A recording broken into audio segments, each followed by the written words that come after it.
Assalamualaikum warahmatullahi wabarakatuh. My name is Putri Hani Safika.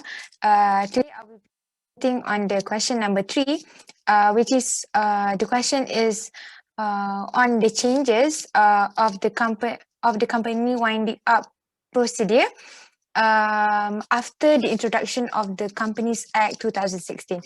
So my answer to the question is that basically there is no changes to the company winding up rules because first and foremost we need to know what is actually the rules that is applicable for the company winding up rules. So basically companies winding up rules 1972 was introduced to be read together with the Companies Act 1965, which is the prior Companies Act 2016. So this law is applicable. These two laws is applicable for companies procedure. So the procedure is mentioned under these both laws.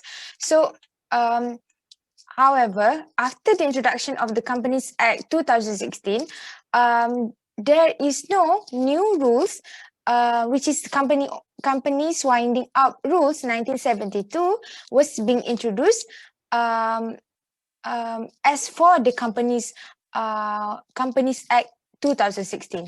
So for that reason, the old law, which is the Companies Winding Up Rules 1972, is still applicable until today, and the procedure is still the same. And meanwhile, in regards to the number of the section in the relevant section in the Companies Act 2016, it is only differ as to the section, because in the old law, the Companies Act 1965, the relevant section is stated in section 218. Meanwhile, for the present Companies Act, which is Companies Act 2016, the relevant law is at section 466 or 465. So now I will be presenting on the procedure, which is the procedure. Firstly, the procedure is that as stated in the the first is the liquidator company or any entity that is listed under the Companies Act shall issue a notice of demand. So this notice of demand will consist will states the amount of debt that must be paid by the company. So if after serving this notice of demand, the companies had paid the debt, then there is no action shall be taken after that, because it will stop there. So, however, if the company has not made any payment to the debt that has been issued in the notice of demand, then the parties whoever is the company or liquidator or any entity can file a winding up petition against the company, which is in Form 2 in the Courts Winding Up Procedure 1972. So then they also need to file affidavit to support their petition. So upon issuance, then this petition document and the affidavit must then be served to the company, and also an affidavit of service must need to be filed.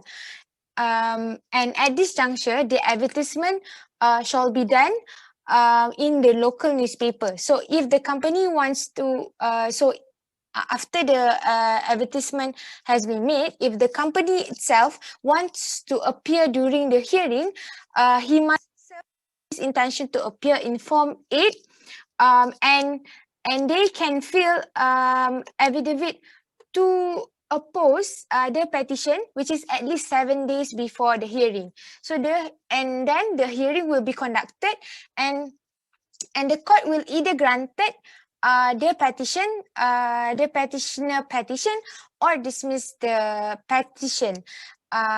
And usually, the reason of the courts dismiss their petition maybe because the petitioner has not has failed to prove the claim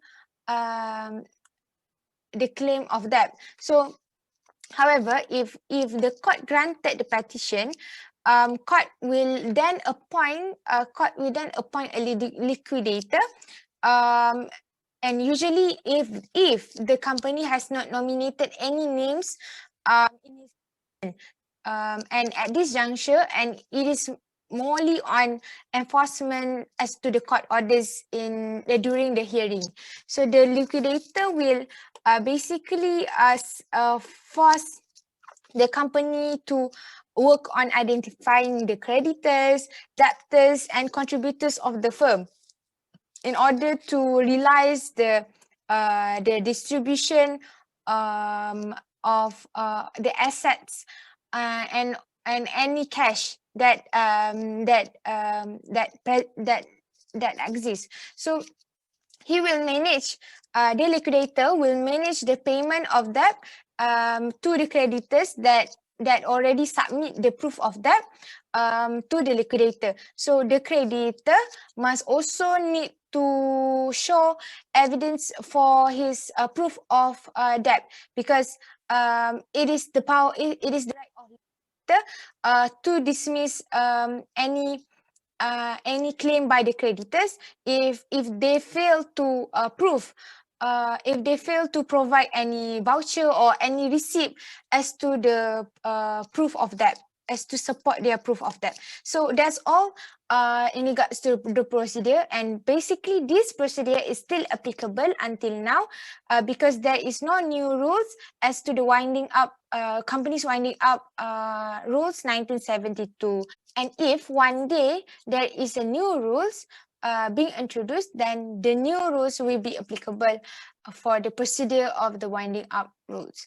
So that's all from me. Thank you.